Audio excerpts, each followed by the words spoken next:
Hi, hello, how's everyone doing? I feel very comfy and cozy gathered here today on my armchair. Welcome back to my channel. My name's Charlotte if you're new here. So this is a video that I'm actually refilming. This is my second time filming it because I went in with every good intention in my first video and just felt like I didn't execute my point properly. I went in feeling quite premenstrual, feeling a bit scattered, and it was just all over the place. While I do think that this video probably still will have a slight element of vagueness and be a bit chaotic because I feel vague and chaotic, I'm hoping that this is structured a little better and a little more clearly, only because I don't want to have to film it for a third time. So today I wanted to talk about having a quarter life crisis and just generally feeling like lost in your 20s, feeling intimidated by your ever approaching 30s. In various question and answer boxes I've done on my Instagram, this topic has come up a lot. A lot of you are feeling worried about this. A lot of you have wanted me to discuss like the pressures of your late 20s or just generally feeling lost or having quarter life crisis. It's something that I've seen come up time and time again. And I look at my demographics, my followers across all platforms. Most of us are between the ages of 25 to 34. That's the majority of my followers, which makes sense because that's the age bracket I fall into. So I think a lot of us are going through the same things, going through the same periods in our lives. So like it makes sense that we're all experiencing this together. I generally think there's a lot of pressure in our late 20s and our mid 20s to have it all figured out, as well as a lot of societal pressure that might weigh quite heavily on you. This is obviously so nuanced and so intertwined because there's a lot of things that play into that feeling. There's a lot of people that will have different cultural expectations on them, a lot of familial expectations. There's just lots of stuff being added to this pot of confusion and feeling lost. Firstly, I'm sorry that everyone seems to be going through it, so let's talk about it the best I can. My only qualification to talk about this is that I am 28, so I feel like I am in my quarter life and nearly 30. Overall, I will say I don't feel that stressed about turning 30. I will explain why and hopefully it will help you. But every now and then I do feel like I succumb to the pressure a little bit about how I should feel around turning 30. I have a lot of people turning 30 in my close proximity, a lot of peers, my partner, and everyone is having slightly different reactions to it. I honestly don't think that any of us need to be stressed about this, but I can understand why it is so stressful for some people. First of all, I think I want to break down the feeling lost and lonely element of reaching your 30s. That's kind of the bit that resonates with me the most, is maybe not the feeling lost, but the feeling lonely. I think being 28 or approaching 30, any kind of place 25 onwards, is such a strange age, especially when it comes to looking around you at your peers. I noticed this just after I turned like 26-ish because I felt this way because I myself was working in retail. You have some friends that are super high up and very traditionally accomplished, working in very corporate and high earning jobs. Like we've got friends that are directors. Everyone's taking up running and buying hokers and running marathons. You still have friends that are like your socialite party friends that are living the high life. Every week they're doing something exciting, wild. They're like the life of the party. You've got some friends who might already have families or be starting families, getting pregnant, having babies. People are getting married and attending more weddings than ever. We have some people that are still studying. Some people are like doing their masters or maybe starting PhDs. Some people are traveling the world, and some people are traveling the world because they've been broken up with. Some people are traveling the world because they've been traveling the world for the last few years. It's just all a really big mishmash of what everyone is doing. All of these are like amazing options, and I look at all of these with like wide eyes, but I would be lying if I said it didn't prompt me to be like, well, what the fuck am I doing? I think with all of that, it's a wonderful thing that we have so much choice, but it's so easy to get overwhelmed with choice and opportunity. And I think it's pretty difficult at times, like when you're in the thick of that overwhelm, to discern what is something you genuinely want to do versus what's something that you feel like you should be doing, whether that's like one of the aforementioned expectations we spoke about earlier, like cultural, societal, etc., and trying to determine what it is you want from your life versus like what seems like a good thing to be doing because everyone else is doing it. For some people this will be more difficult than others. I ultimately do think it's a wonderful thing to be blessed with so much choice and so much freedom, but I do also really sympathise with the fact that it is incredibly overwhelming to have that much choice and freedom at times. especially when you realise that you can pretty much do anything you want, anytime you want, and that is just like an amazing privilege. Sometimes I sit there and think like, oh, I should have just gone corporate, you know, because then at least I'd have some fucking money, but then I'd probably have no time. I want to be an amazing painter. My dream job is to be a paramedic. I wish I'd done a degree in art and science like I always wanted to. I want to write so many books and I have no idea what I want to write them about. I want to do a tattoo apprenticeship. I want to hone my craft, level up in a skill and become an absolute expert in it.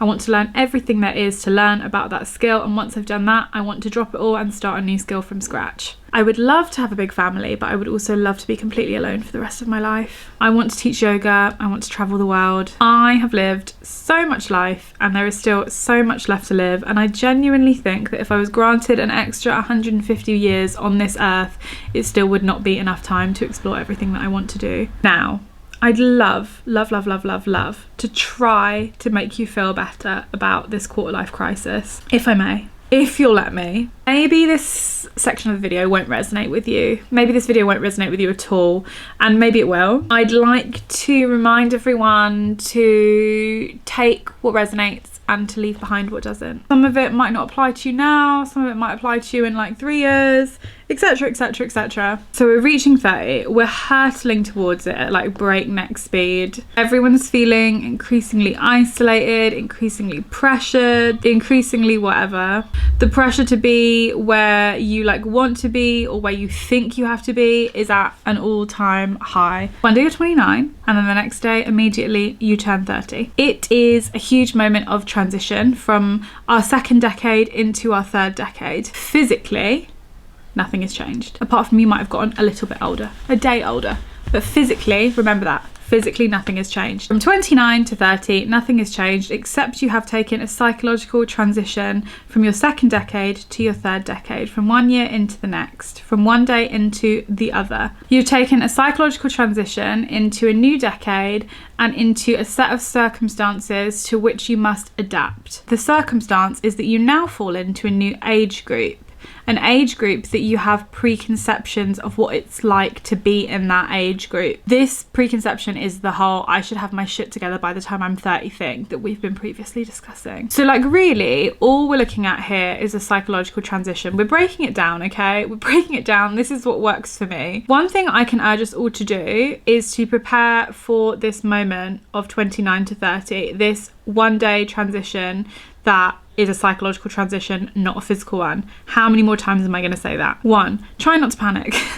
Obviously, that's more lighthearted. But on a more serious note, number 2 is the best thing we can do is prepare ourselves for this transition. Use the run-up to this day, to your birthday, to think about what you want your 30s to look like, to set the tone for your third decade. I think being mentally prepared for this is the best thing we can do because I think it will take all the wind out of your worries. Another big transition in people's lives that's quite similar but not relevant to a lot of us yet will be retirement. Generally, the more mentally prepared you are for that specific transition, the better you'll feel when the time comes around, and the same applies to turning 30 and being in your late 20s and having this like quarter life crisis. I think there is a little bit of an inclination to shy away from this type of like heavy feeling, heavy thinking even, or this type of life review because it feels too deep, too introspective, too heavy, or that you're going to feel like there's never a right time to like sit down and think about it. I think the less you think about it, the worse you'll feel when the time comes around. I think it's a good thing to think about the hard things. Get used to thinking about how you want your 30s to be.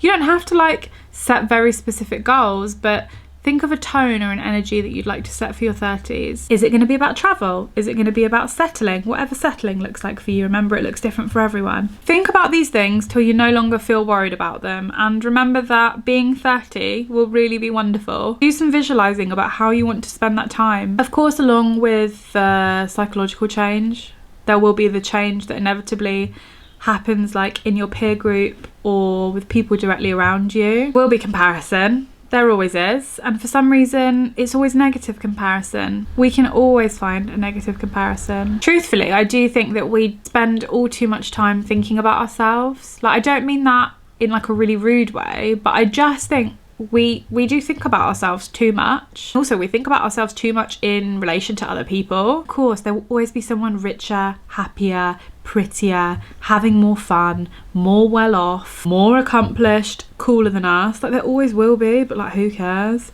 That is just the way of the world. I also genuinely think that we aren't meant to see this much into other people's lives. Like, think about how many more people you have exposure to because of social media. And I know that sounds kind of ironic because I'm a content creator and I will show you facets of my life. But if you think about like slightly pre-social media times, the only people you would have had like a deeper insight into their life would have been the people immediately around you and not like me or strangers on the internet. It was never really intended that we would see this much into other people's lives and like see their accomplishments and see their highlight reels and stuff, but that's all that it is. It's a highlight reel. If you find yourself in a position where you're looking at other people's highlight reels and you're feeling anything but happy for them, I think it's probably time to reevaluate the kind of content you take in, maybe curate your feeds a bit better so that seeing people doesn't prompt such a negative feeling about yourself. I mean that like in such a kind way. Like, you shouldn't be consuming anything that doesn't make you feel good. Anyway, I feel like this video was rambling. I hope you got something from it, and I hope it did a little bit to alleviate your worries, even though I feel like I was kind of telling you off, so I'm sorry, that's not what I was trying to do. It's not very concise, but I still hope you got something from it. I hope you know that you're not alone in this stress and this worry and this feeling lost and this quarter life crisis energy. It's very natural. It's almost a bit of a rite of passage now, isn't it? I'd love to hear your thoughts in the comments, and if you have any other positive outlooks to pop in, please do. I think remember that aging is a privilege that